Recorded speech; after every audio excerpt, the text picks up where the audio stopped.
Hello, everyone. Good afternoon and welcome. Thank you for joining us. We will begin in about 2 minutes, so give people enough time to go ahead and get logged in. So we'll be right with you in just a moment. Thank you.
All right, Mr. Richard, take it away.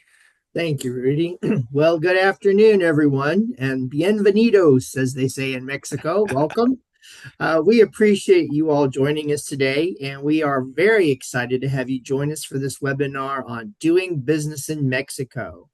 My name is Richard. I also go by Rick Duda, and I am the Executive Secretary of the Arkansas District Export Council. You will see ARDEC and hear RDAC quite a bit, and serve as the Director of the U.S. Commercial Service International Trade Administration Office here in Little Rock, Arkansas. My office is the federal resource in Arkansas to help our companies expand their sales into overseas markets by creating individualized strategic export strategies and deliver customized solutions to successfully accomplish this. Working in collaboration with my colleagues and industry experts at U.S. embassies and consulates across the globe, I help facilitate the export of goods and services as efficiently and with as little risk as possible. My contact information will be provided in the follow-up email after the webinar. We want to begin by thanking our sponsor, Arkansas Manufacturing Solutions, and Arkansas Workforce Connections. This partnership throughout the year is what makes these webinars so successful. For those who aren't quite sure who the RDEC is and what we do, allow me to make a quick introduction. We are a private nonprofit organization that brings together experienced international business executives with potential exporters. We have decades of combined experience and expertise within our council in a wide range of sectors, including legal, financing, logistics, shipping, and export compliance, to name just a few. Now, having said that, we don't know all the answers, but we can introduce you to someone who does. We are a community of connections within the exporting world, and we want to be your strategic partner to help grow your bottom line and create new high-paying jobs in Arkansas. Our goal for this webinar is that you depart with more confidence in your exporting abilities and where to go for resources and support. If you have any questions throughout the webinar and you don't feel comfortable asking them here, please put them in the chat box. I encourage you to visit our website, and it'll be included, exportarkansas.org, to sign up for our monthly newsletter, which is full of pertinent international trade news, trade missions, and trade show opportunities, in addition to our training calendar and announcements for the 2026 Governor's Awards ceremony. Before we begin, I'd like to ask everyone to please keep your microphones muted and raise your hand if you don't like to ask a question, or simply put it in the chat box as I mentioned previously. This way, we avoid any background noise interrupting our speakers, and we appreciate your help with that. These classes are designed to generate questions as you work through what it takes to successfully export your product or service overseas. They are meant to be a very high level overview of some critical information to become successful exporters. Then, as you are ready to take that next step or jump right in, the RDEC will be here to help in any way possible. Consider us your strategic partner to help you grow your exports, grow your bottom line, and diversify your revenue streams. I'd like to introduce everyone to your moderator today, Mr. Rudy Ortiz. Rudy is the owner of Strategic Business Services, LLC, where he helps companies with a wide variety of international business and exporting needs. Rudy works alongside companies entering new markets and is a U.S. partner of Global Market Entry Consultants, which is a group of experts located in 32 countries. With an MBA in international business, he is a certified global business professional. For these reasons, he is the DEX Education Chair. Rudy, take it away, my friend. Rick, thank you so much. I appreciate that. We're going to have a great webinar today, largely because we have a subject matter expert that I think you're really going to enjoy, Janelle Edens. She has 12 years of experience working in international development consulting, both in the private sector and in government affairs, with proven success in global business strategy, data analytics, digital marketing, project management, and proposal development. Now, while all of this stuff is really impressive, to me, the most impressive things is that she has some level of fluency, either very high or medium fluency in English, French, Malagasy, Russian, and Spanish.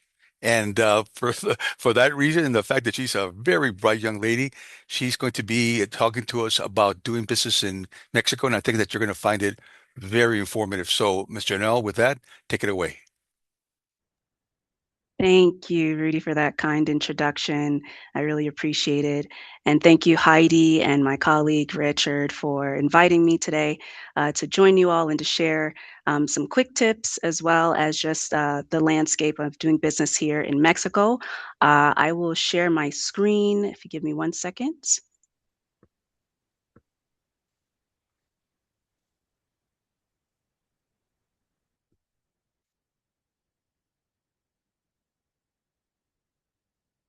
Okay, can everyone see my screen?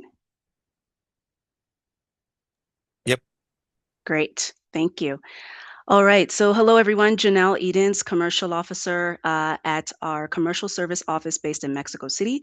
I'm proud to say that now we are located at the largest U.S. diplomatic mission in the world. So Mission Mexico actually just moved embassies in November 2025. We represent about 40 U.S. government agencies across the embassy. So I'm pleased to not only represent the commercial service, but the broader mission as a whole. I'll start a little bit with just who we are here at the U.S. Commercial Service in Mexico. So we have 3 locations. I'm based obviously in Mexico City. We also have a location, an office in Monterrey, and then we have an office in Guadalajara. Within all 3 offices, we have commercial specialists that focus on particular sectors. So that could be manufacturing, it could be ICT, agribusiness, etc. So these are your locally based specialists that can help when you have specific questions to specific industries. In addition to that, we also have standards and IP attache. So these are specialists focused specifically on standards development as well as intellectual property and guiding companies on how to safeguard their intellectual property while doing business in Mexico. And then in Mexico City specifically, we have specialists focused on our Select USA program, which is our program promoting foreign direct investment into the United States. So we have a wide range of resources available in country for when you're ready to export.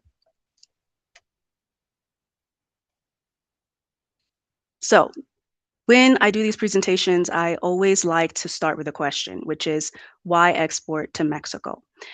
So we have 5 key reasons to highlight today on why exporting to Mexico is considered advantageous to doing business. The first is, I think, probably the one that we can all think of together, which is proximity.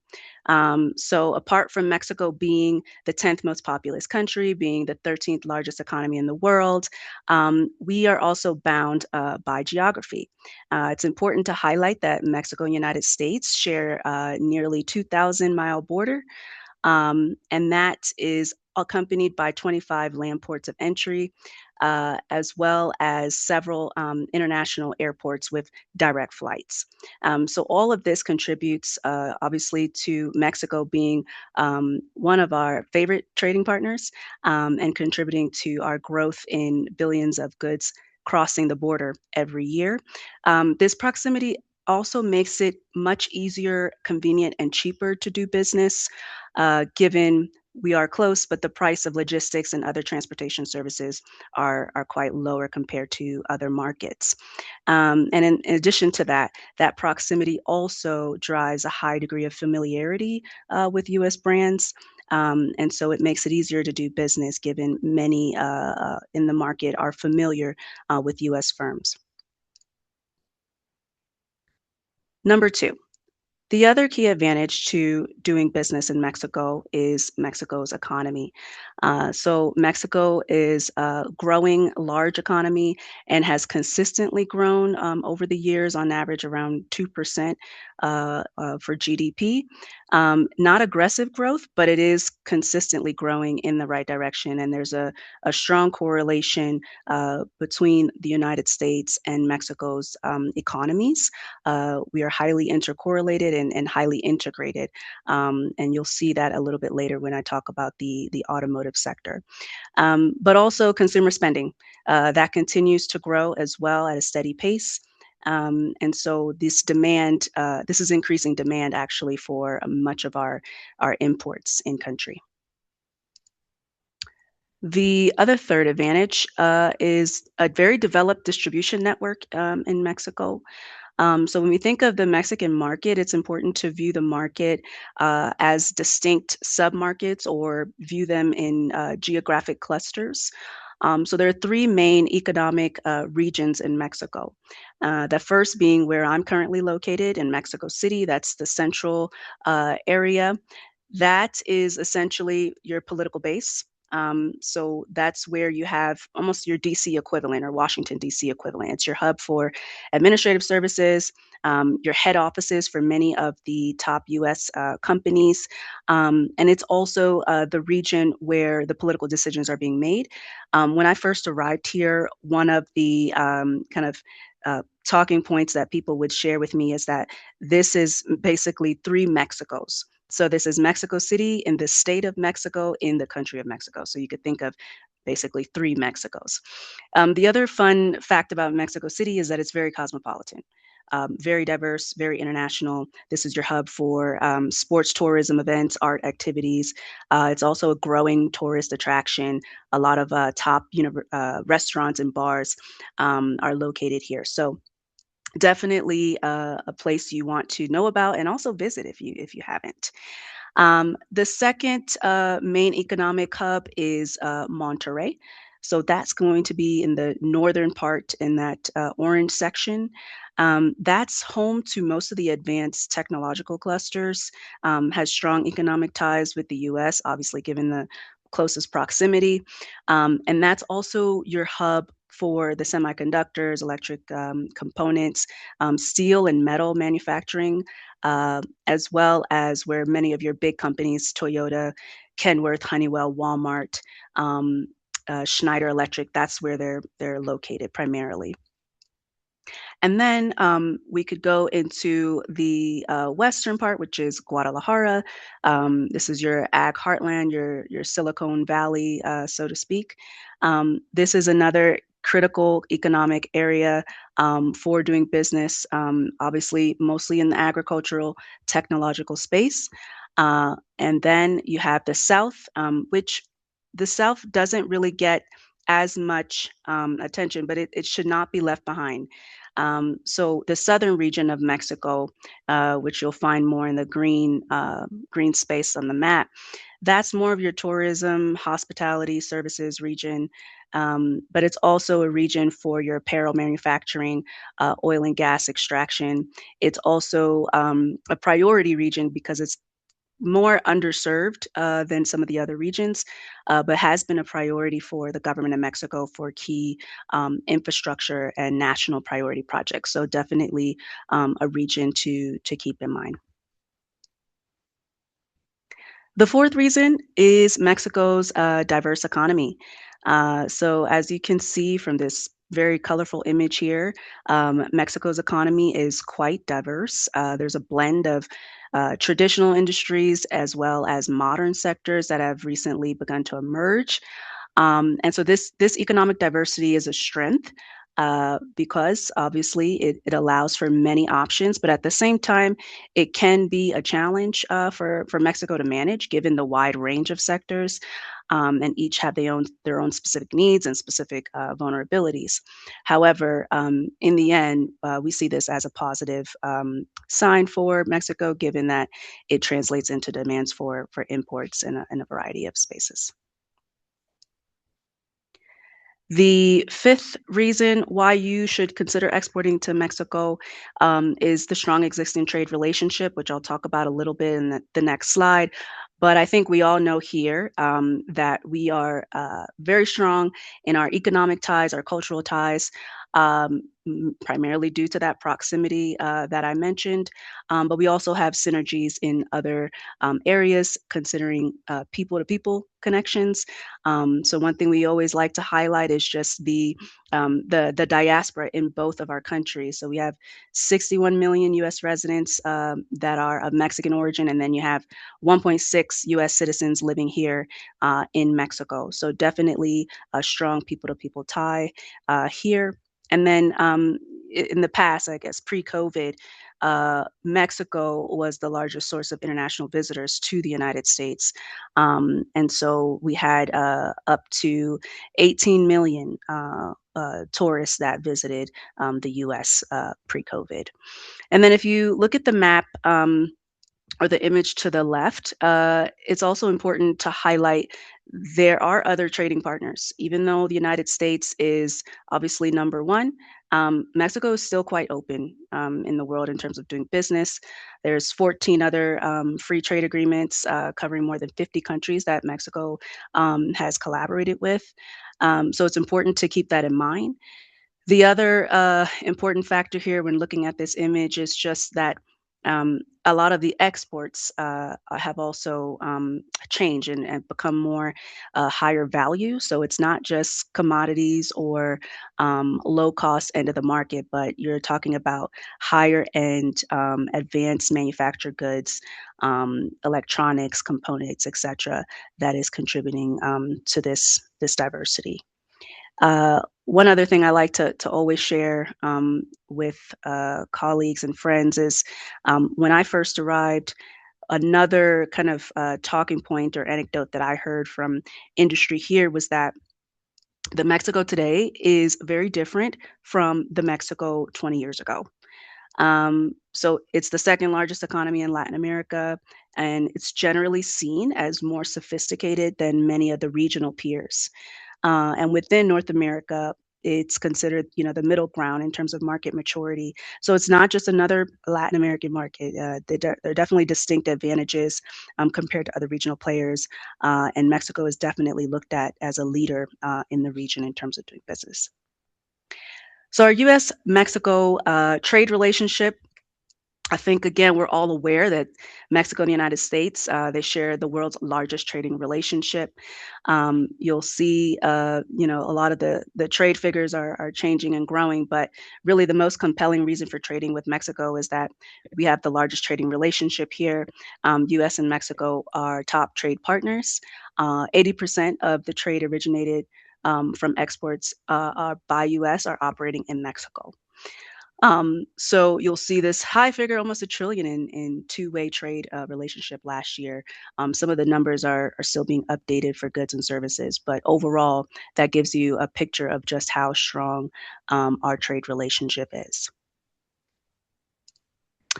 And now on to one of the buzz topics of the last couple of weeks. I don't know if you all have been following, but definitely want to have a moment to talk about the USMCA.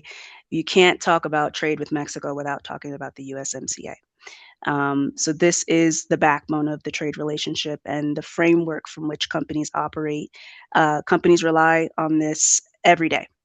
So they're always referring to the USMCA to do business. And a lot of that is kind of to provide transparency, and it's also that security blanket for companies. So the USMCA, just in short, was really designed to respond and resolve a lot of common export challenges. Some of those challenges were tariffs, competition from counterfeit goods, unfair dispute resolution, and then administrative burdens in terms of determining preferential treatment. So those are the challenges, and essentially USMCA was designed to respond to those challenges. At the moment, there is a preliminary review process happening that will precede the USMCA July review that's coming up. So all three governments have launched public consultations to start informing their negotiating positions. And then last week on March 16th, these negotiators began their first meetings. And so they're now in that period of the first round of bilateral discussions for joint review. So I can't speak on where things will go. It's an evolving conversation, and this is something that's led by USTR.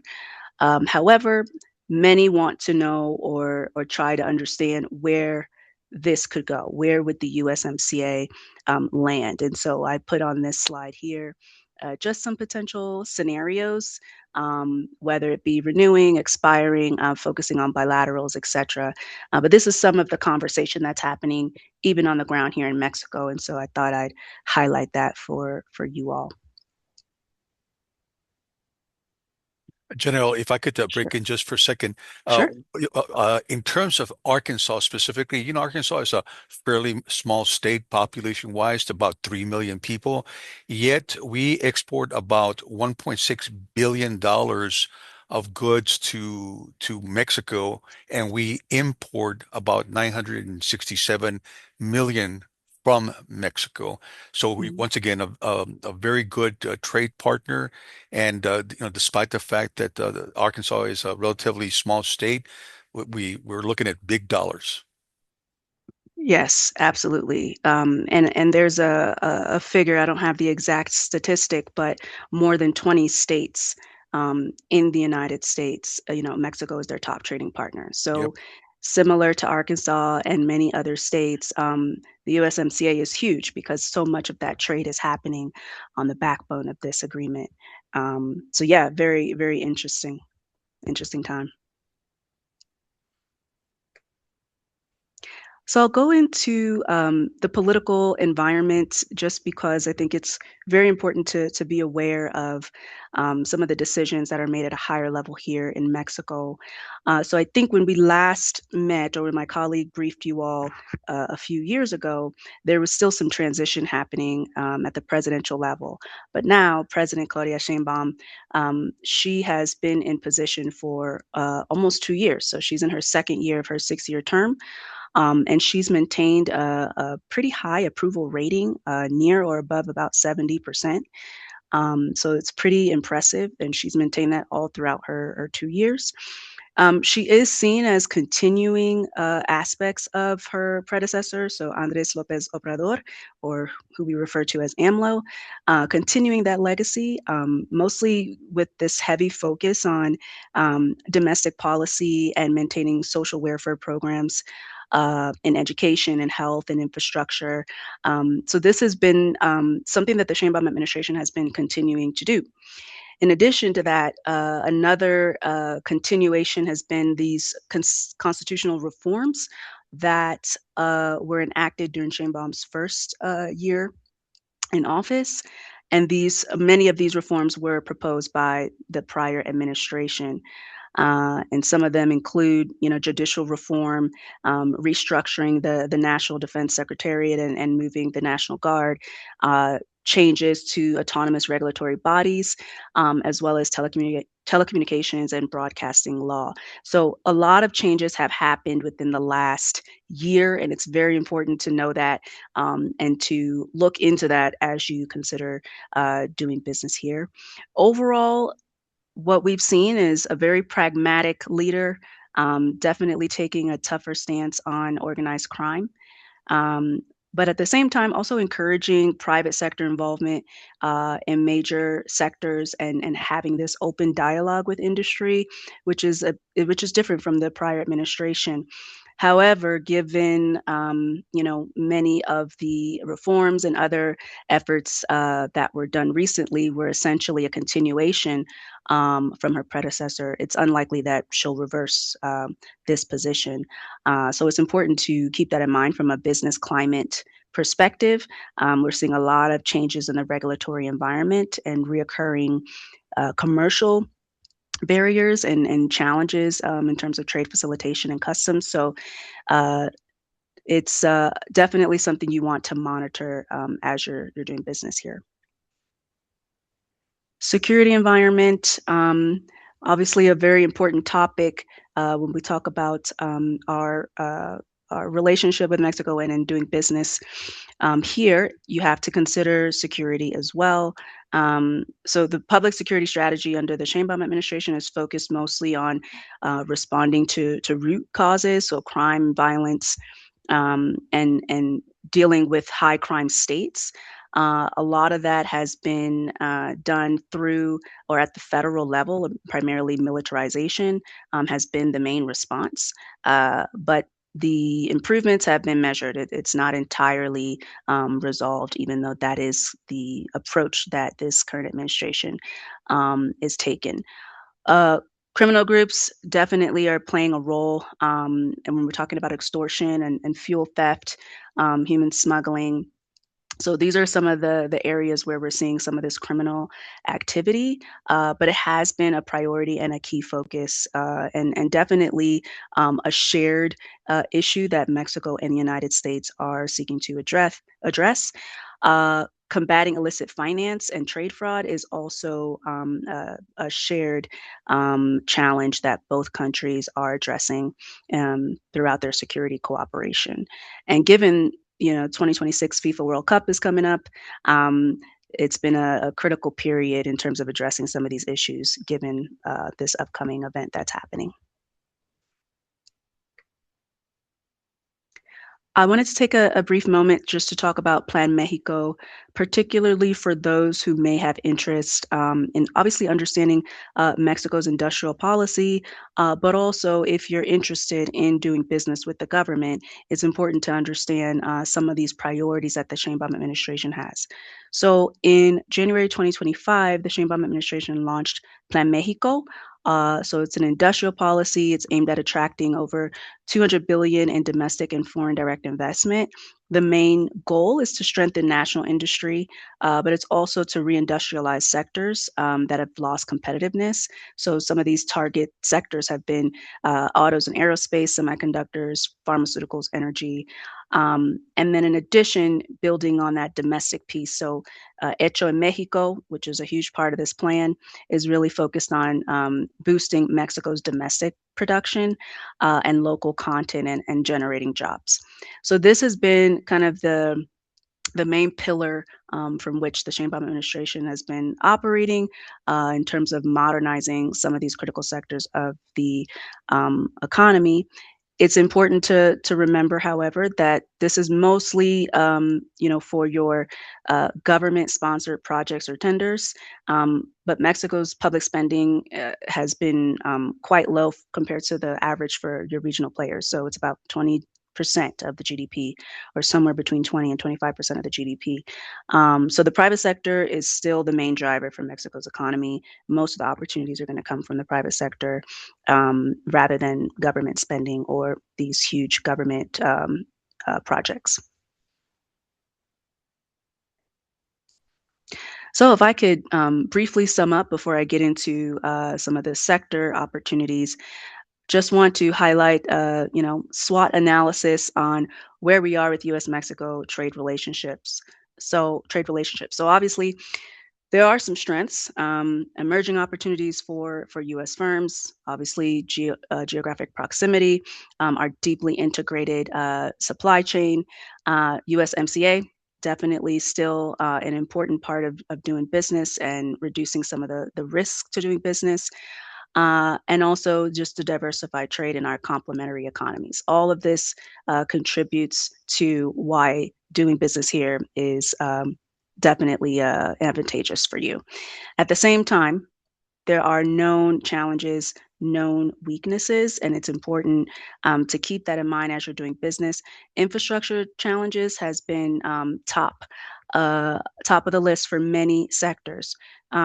We're talking about power and water challenges, demand for electricity and water capacity, especially in some of the industrial hubs, definitely a challenge. New tech projects, they're basically operating off of these outdated grids. And so that has presented a challenge when we're talking about development and expansion and really trying to capitalize on some of the nearshoring trends in Mexico. The other challenge that we see quite often is the regulatory and institutional environment. So day to day, most of the companies that are coming to us, they are sharing challenges with taxes and really dealing with this uncertainty with tax administration here. Some of that has to do with VAT certification renewals, which sometimes it could be, impromptu visits and periodic audits that's happening at plants and facilities, and then it could lead to suspension or revocation of a certification. So that's caused a lot of uncertainty for U.S. companies and causing some harm to Mexico's investment climate. But it's important to keep this in mind because many companies leverage or use a lot of the VAT and import incentive programs to do some of their business here. And then, as I already mentioned, a little bit earlier, security risks, organized crime, definitely still a challenge to doing business, as well as some of the recent reforms that are perceived as weakening some of the environment and driving legal risk in Mexico. Opportunities I'll talk about in a second, but just briefly, advanced manufacturing is a key goal for Mexico's economy, as well as continuing to attract foreign direct investment in digital trade services. And then on your threats, I'll just say here because I already said a lot of this already, but it can't be understated: the global competition, particularly competition from China, and this is across the board, across sectors. We're seeing a lot of challenges with price undercutting. And so this is definitely something that companies will want to monitor as they're doing business here, is thinking about your price, but also being aware that there are global competitors here that are willing to undercut prices here. And I'll take a moment to touch base with Arkansas. I think Rudy you already started us off, but I will take us back looking at some of the trade data with Arkansas top exports. So top good exports partner, Mexico. I think we already said that. And so this is a perfect webinar given Mexico is your top trading partner. And then looking at top good export sectors, at least in 2025, the data is showing transportation equipment. So that seems to be a high import here. as well as processed foods, chemicals, etc. And then you all know better than me, so you can inform me of other critical sectors or top sectors. But this is what the data is showing. I also have to the left just an image of other states and their trade with Mexico. And as we said earlier, we have Texas, California, and Michigan. And it seems like transportation equipment is also big for those states and their trade relationship with Mexico. So that's really interesting to observe. And then you have Illinois, which seems to be mostly on the beverages. And then you have, processed food for New Jersey as well. So it's an interesting mix just to see where we are a little bit more broadly beyond Arkansas in our trade relationship with Mexico. What's also interesting is the back and forth. You're used to seeing on the maquiladoras where you have companies on the border where they're making part of an assembly, sending it over to Mexico. It gets modified somehow or another, and then it comes back possibly as a finished good or not. We have some of that same stuff going on here, even though we're not right next to the border. We have motor vehicle and parts that are Hmm. coming from Arkansas to Mexico, and then Hmm. from Mexico back to Arkansas. Same thing with electrical equipment. Same thing with HVAC and commercial refrigeration equipment, where we're getting some parts from them, we're modifying it, sending it back and forth. I mean, that's one of the reasons that the trade figures are what they are. Exactly, just that deeply, into that deep integration between our states. And one of the talking points that I always like to flag is just on average, at least in the automotive sector, you have just one part or even vehicle that is crossing the border at least 7 to 13 times before Hmm. the final or finished product. So definitely a reason and contributing factor to our growth in trade together. Yeah. Uh, and just continuation from the previous slide, this is just more highlighting Arkansas's top goods imports partners. So that's actually Canada. But still, Mexico is number one for exports. So good to see that. And transportation equipment still. Again, I think this is that crossing of the border, right, with the Yep. transportation equipment that we were talking about. So you can definitely see it in the data too. All right. So I wanted to take a moment to just go over high level some of the best prospects across multiple sectors. As I mentioned earlier, our office is structured in a way where we cover different sectors. So I actually oversee the automotive, aerospace, safety and security, construction sectors, but my other colleagues cover some of these other areas. So if you have questions or interested in learning a little bit more about some of these other sectors, I would recommend either talking to them or checking out some of our resources online to get a deeper dive. But just to go over quickly, automotive, advanced manufacturing, definitely going to be a best prospect. So we're talking semis, EV expansion, and that's really leading to just this demand and need for advanced components, precision tooling, software, etc. Sorry, there's a embassy announcement happening right now. Um, in addition to that, because of the growth in advanced manufacturing in Mexico, there's definitely an interest and need for industrial materials and systems and automation. So that's something that it has been growing in terms of demand. Sensors, control systems, robotics, AI devices, definitely something that U.S. exporters can provide and are strong in. Um, Energy, power generation. Actually, when you all met with my colleague a few years ago, Lauren, she and her team cover power generation and energy. But Overall, the main thing to know here is that Mexico is trying to modernize and expand its electrical infrastructure.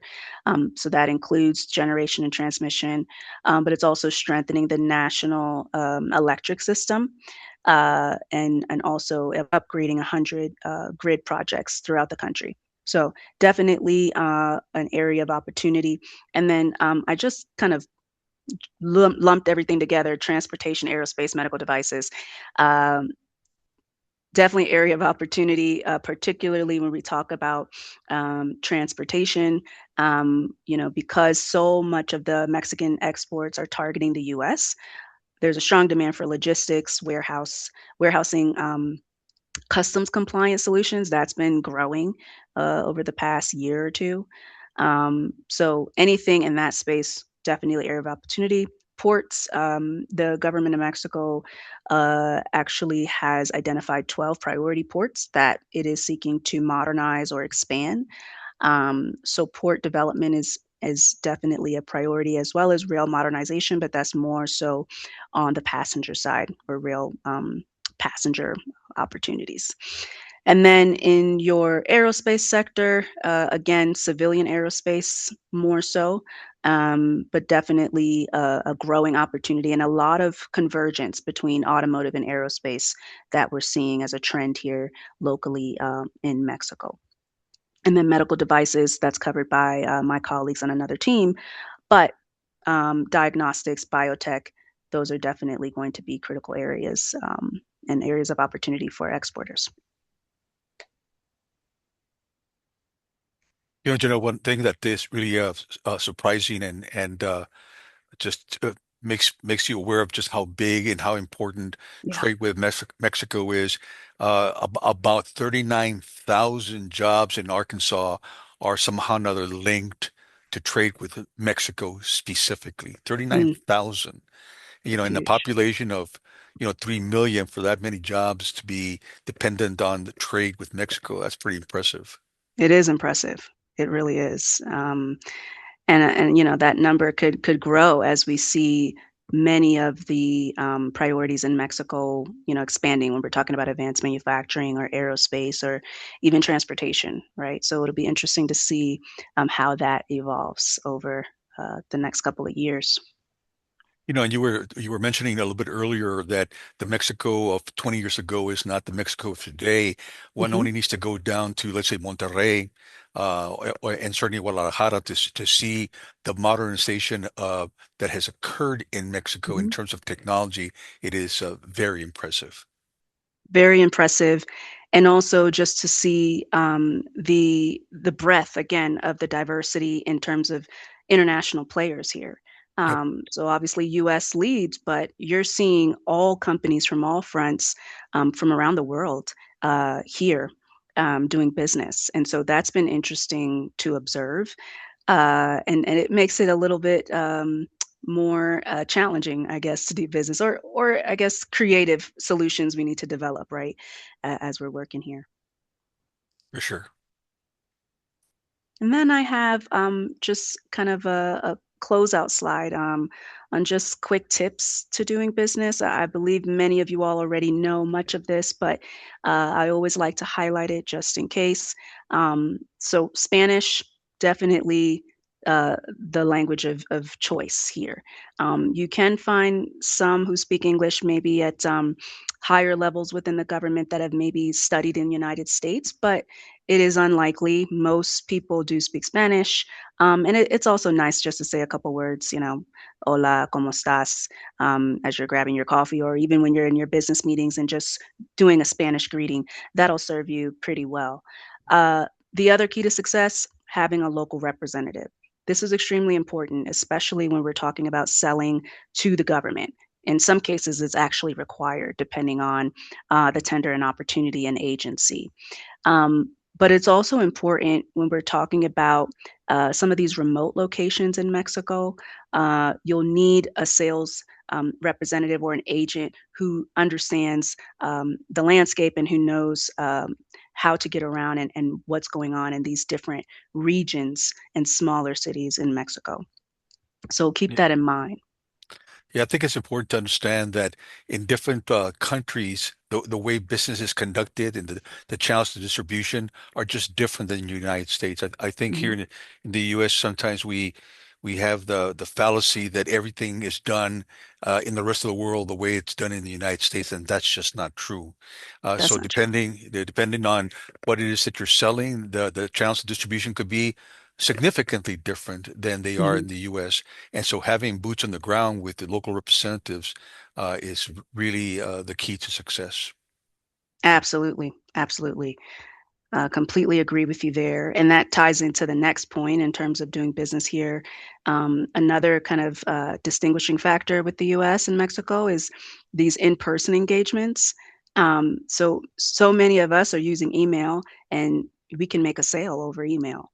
But here, it's more encouraged to come in person. You need to build that rapport over time, sometimes over a year or 2 years. So you need to come repeatedly, and show your face and establish that trust, with local partners. And obviously, email is definitely something that is used, but WhatsApp is kind of the primary platform, for quicker communication and again, even deal making. We see that happening over WhatsApp. Um, so if you're coming here, you want to make sure you have WhatsApp and use it and share your contact that way. You know, Janelle, you and I were talking yesterday in reference to the environment in many countries, and Mexico is one of those countries where, in the US, we think that if somebody wants to buy our pump in Wisconsin, we can go over there, show them that it'll do what they want it to do, and the price is right, and so we can expect that we could walk away with a contract for the pump, right? Well, that's just not really the way business is done almost anywhere else. For a Mhm. variety of reasons, but trust, the one that you mentioned just a second ago, is the primary reason why having face-to-face meetings and uh, developing the trust in developing the relationship is what's going to get you the business.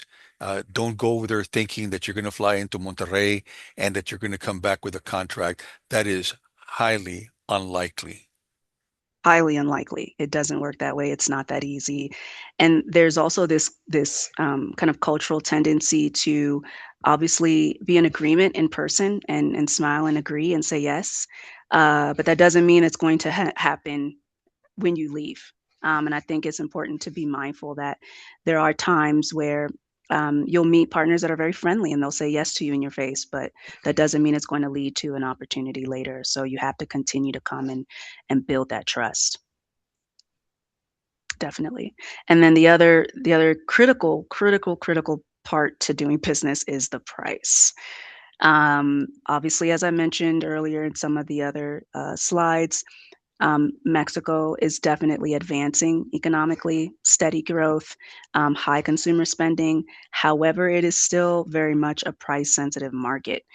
And so we have to understand that Mexican buyers, not only are they price sensitive, but if you're talking about selling to the government or government contracts, even more so. And so this is oftentimes where I see, another company having a competitive edge, because they are usually a little bit more flexible on price. So it's important just to establish a competitive pricing structure when you're doing business here. And then lastly, I already talked about the fierce competition, and just what I'm seeing here on the ground. But the other thing to keep in mind is just monitoring all of the changes. So I talked a little bit earlier about the regulatory environment and how that's evolving, but you should also be monitoring the standards, all of the import rules and changes, USMCA, obviously. So stay on top of these changes. We often share this, on our website on trade.gov, whether that be in our country commercial guide, which we have some changes reflected there. But we also have market intelligence reports. But then you also have consulting firms and other companies that are monitoring these changes. So you have your resources available to help you do that. And just moving over to the right side, highlighting a couple of other important updates. As I mentioned, there have been many changes with the reform packages that have happened, but if I could just highlight two of, I would say the most important ones for those exporting or beginning to export would be the customs law and regulation. So there have been some new requirements that have come into play. Primarily, you need a importer of record tax ID, or what we're calling an RFC. That is now required, and that's primarily to enhance traceability and compliance. And then earlier this year, there were some more changes and additions, mainly on the digitalization part. So there's a lot of digital processes that have been implemented now, and also some tighter controls on customs intermediaries. So we have some more information on this on our country commercial guide, but you definitely want to look at that before you do anything, is how these customs laws have changed. And then the IMEX program. So this is an incentive program for export manufacturing. It allows companies to temporarily import inputs. So that could be machinery, it could be raw materials, components, manufacture that in Mexico, and then re-export it as a finished good. So that program does allow you to do that at either a deferral or exemption of import duties. And that has changed in recently as well. So you definitely want to follow up on that. And a lot of U.S. exporters are leveraging this program and then requesting, support after they leverage the program. So I just wanted to highlight that. And lastly, just reminders, OSAC, Overseas Security Advisory Council, great resource to use if you're trying to just understand the security landscape here, and recommendations from the mission and industry, and then intellectual property. A lot of times when I talk to companies, I'll ask them, what is your plan for intellectual property, or do you have, trademarks registered? And it's usually a no. But there are a lot of challenges in Mexico with intellectual property. Counterfeit violations is a major problem, and even reporting on that has been a problem from the authorities. So it's important to make sure you have a plan. And if you are trading, register your trademarks in Mexico and protect your brand. And we have resources to help you do that as well. So that pretty much sums up my presentation. And if I could just wrap up with the main points, it's just to understand that Mexico is not just our top trading partner, but it is our most important economic partner. But it's important, obviously, in this current time, monitor the shifts in regulations and tariffs and supply chain dynamics, just so you're staying on top of what's happening. High opportunity here, but also high exposure to risks. And so it's important not to forget that. And let's see what happens with the USMCA review in July and thereafter. Stay engaged, and definitely check us out if you have any questions. Janelle, terrific information. I think it's going to be very informative for the people who attended. And obviously, if you all have questions after the meeting or after the webinar, feel free to contact Janelle or myself or Rick. I want to We've got some address. questions in the chat. Right. I'm going to go ahead and address those now. So the first one, Janelle, it says. One of the concerns of our team has is with the safety of doing business and visiting customers, especially given the recent developments with the cartels. Is it Mhm. safe for non-Mexican citizens to go to Mexico City for trade shows, for example? Great question. I'm glad that that's being asked, because we do have a resource for that, just so you can understand how the security environment is across Mexico. And I would definitely, just going back to trade shows, would encourage engaging in trade shows and coming locally to promote your products and services in Mexico. There is a resource we have on our embassy website. It is a travel advisory. I actually will show you on my other slide how to get a picture of the security environment um, in Mexico, overall, it is very regional. So a lot of the crime and challenges that are happening on the security front is localized, and it doesn't happen everywhere. So it really depends on where you're going. I would say overall, Mexico City is your key, like I said, administrative hub. Less challenges, a lot of security. You'll see security even when you walk out of the airport and go to other, major facilities and destinations. So definitely pretty safe. We follow this travel advisory map here. So there are places that are considered super red, do not travel. Even us at the embassy can't go there. But those other areas where it just says exercise caution, there's increased caution, generally pretty safe. They're just advising you to, monitor where you're going. So it really just depends on where you are. But those three main economic hubs that I mentioned, generally pretty safe. Uh, and I would just encourage monitoring this website for security alerts and changes. Yeah, I think also it would be really advisable, at least that's kind of the protocol that I follow, is if you're going to visit a company ABC in Guadalajara, make arrangements to be picked up by someone from the company Mhm, and a way to be able to identify the person who's going to be able who's going to come for you. mhm. Just grabbing a taxi and things like that, I think is maybe not the best way to go, but make sure that you know what car you're getting into. Yeah, that's a good point on the taxi. So, um, let's say you arrive at the airport, you'll find a lot of taxi options, and depending on where you are, because the taxis in Cancun is going to be different from the taxis in Mexico City, and actually in Mexico City, you can use Ubers or Didi. Those are actually pretty safe. I use it all the time. In Cancun, for example, and some of the other regions of Mexico, Uber is actually not allowed. It's illegal, and you have to use those taxis, which are pretty safe. So I agree. You definitely want to, know where you're going to have a plan before you come. Do some, routing initially before you get here, and even talk to us. Visit our website so we can kind of steer you. Very good. The next question says, we just lost a major client due to Mexico import hurdles. Who is the best point of contact within Mexico to help navigate the unpredictable Mexico customs gauntlet? And I would suggest that probably contacting Janelle and Rick and discussing with them the specifics that you're seeing would be the best way to get some good guidance as that they can pull on to try to answer those questions.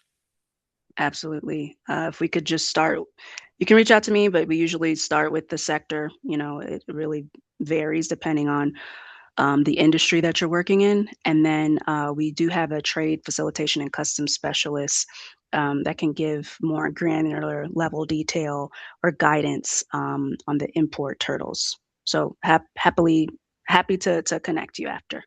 Perfect. From someone from Mexico, hello from Mexico. What is the impact on American companies operating in Mexico, given the recent judicial reforms in Mexico that has eliminated the checks and balances between the executive and judicial branch? Does the UMCA have or will it have its own venue for resolving commercial disputes?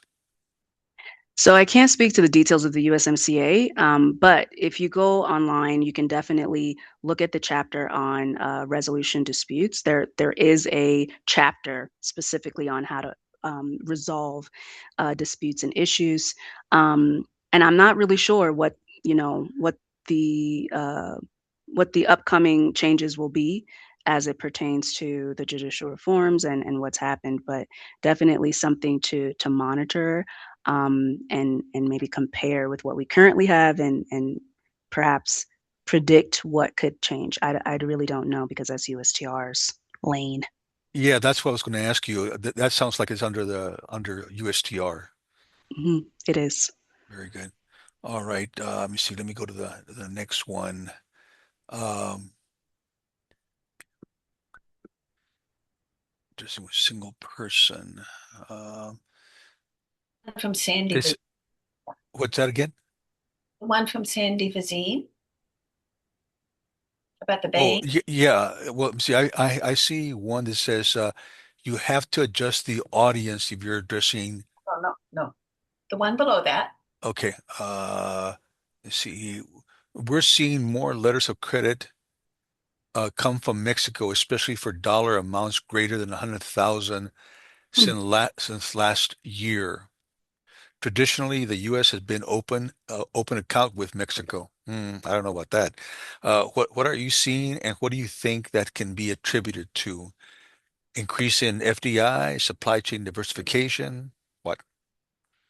No, that's a great question. And honestly, this is why these events and conversations are helpful because we also learn from you all, from industry, in terms of the trends that you're seeing. So that's helpful input there. But I mean, just off the top of my head, probably associated with some of what I said earlier, just the fact that we are growing in our trade relationship and obviously deeply integrated across our supply chain. And so perhaps that is why it's a higher ticket number Hmm. or range as opposed to years before. So I would suspect that has something to do with it. Yeah, my experience has been that obviously we're talking about, $500. A letter of credit is not a particularly good instrument, but on the other side, when you have a relationship that you've had for quite some time, you'll go from letters of credit or pay up front or whatever, and then as you see that this is an account that you can trust and that they pay, then you can offer an open account. But my experience has been that it is uh, very unusual to right off the bat go to an open account anywhere, not just Mexico. Mhm.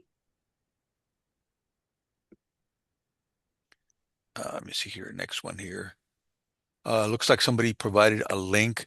Mexico country commercial guide can be found here. Richard. Okay, Richard provided us that. I would suggest that you guys click on that link.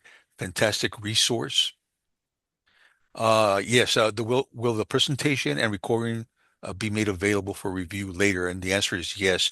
We always want to make sure that you guys can use it as a resource. And in addition to that, Heidi will put the webinar and all the content on YouTube probably in the next couple of days, so that if you don't have a chance to look at something immediately, you can go back, in a week or two or whatever you need, and look at the information again. I know that this is a tremendous amount of information, and no way that you could have written all of this down. So the whole idea is to provide a resource that you can draw on, not just today, but in the future as well. Yeah, and so Miss Heidi has answered that. Okay. And another resource that Richard put on is travelstate.gov. Once again, would suggest that you capture that link for the resource for information that it provides. Mhm. And a question, I think, from Judel. I was in Mexico City a few months ago. Amazing place. Be aware in other cities, but most major cities will be safe. To your point, Judel, that Mexico City and some of the other hubs tend to be safer than some outlying areas. Yes, yes, and it's great to have those testimonies just to add to what I've shared, but generally pretty safe. You're not going to have issues. And even if you did, it wouldn't be confrontational in your face. I mean, it might be something like petty theft or something of that nature, but again, even that is rare, at least in my experience so far. Yep. We have another one by Ori Bautista. How can I avoid legal issues related to piercing the corporate veil? Oh, that's a great question. Shell companies or corporate groups before signing contracts. Do you recommend any agencies for performing due diligence to investigate partners' backgrounds or corporate reputation? I personally think that's a good idea if you're doing that in the United States. Definitely do your research on companies that you want to do business with. But Janelle, do you have any other thoughts on that? Yeah, and that leads right into our services and probably something Richard could also highlight. But definitely, that's something we can support on in terms of helping you understand the background on the partner that you might be working with. We do have a Yep, service, international company profile, and actually, that's been a growing service I bet. lately. But basically, we can do a partial or a full, where we do a full assessment of their financial operations, all of their profile, and then we could do something that is a little bit less intrusive, which is kind of just doing a general search through the resources that we have available to us online. So we could offer a service like that if that was of interest. And maybe Richard, I don't know if you have any thoughts on that. Thank you. That's good coverage. We also have a service. If you are, I'm assuming most of the folks on the call are here in Arkansas. If you are not in Arkansas, you would need to check with your office that serves the market that you're in. But all the business in Arkansas qualifies as rural, and so the Rural Export Center, which is a division of the U.S. Commercial Service, I work with them every day. They have a sort of a light or a express service called the REC check, REC, which stands for Rural Export Center check. I think the fee for the service today, which they will be changing, is around 300 or 350. I haven't processed one in a couple of months, but it's a good background check. The one that's done through the embassy is usually a little bit more expensive and can sometimes take a little bit longer because, as I understand, they do go on site to visit. But if you're just looking for a pretty good detailed background check, the REC check here in Arkansas is available through the Rural Exporter Center. So all you have to do is reach out directly to me. As I said, if you're in another state, you need to reach out to your office. If you don't know where that office is, you can send me an email and I can look it up. But if you just go to trade.gov, you can look for contact us and put in your state, and it will pull down the menu. If you're in California, there's, I think, 6 offices in California. Texas, there's like 5. So you can find it there. But thank you for giving me the opportunity to talk about the REC check. And it's a very valuable service because in the last 3 years, we've helped 2 companies avoid from potentially getting into some precarious situations. So. Yeah, I mean, when you're doing business anywhere, Alex said, even in the United States, it's a really good idea to check who you're doing business with.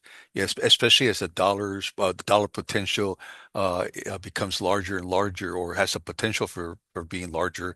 You definitely want to mitigate your risk as much as possible, and what is it, a stitch in time saves 9 or something like that. So make sure that you're not penny wise and dollar foolish, and the $300 or $400 or whatever it is that it costs is extremely worth it. I think the last question is the requirement, perhaps a new one, to include the importer of records tax ID, a requirement for USA exporters to include in their export documentation.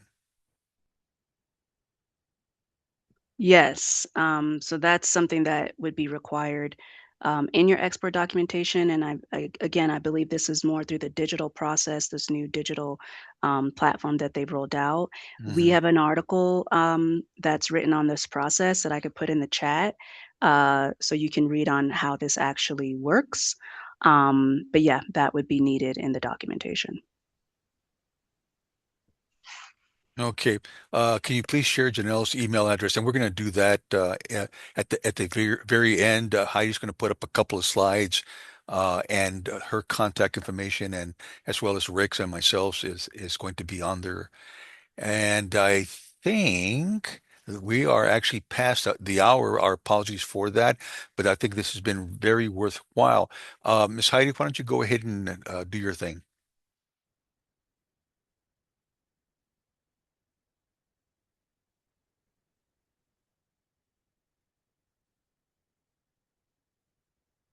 Okay. Well, that's great. So there is Janelle's email address, as well as Rick's and myself and Heidi, who's the coordinator for the District Export Council. I suggest that you maybe take a picture of that with your phone or whatever, and feel free to call us if the person that you contact is not the right person, we will direct you to who can answer your question the best. Next. That's the end. Okay, what about the slide on the next webinar? Did we fly by that? Accidentally flew by that. Yes. Okay, yeah, so on April the 29th, we're going to be doing the next webinar, which is doing business in Canada, and same time, 2 p.m. Central, and hope that you guys will take advantage of attending that webinar as well. But we appreciate your attending and hope that we've been able to answer most of your questions. But if not, once again, do feel free to contact whoever you think is appropriate, and we'll try our very best to answer your questions. And I think with that, I think we'll call it a webinar. Thank you, everybody.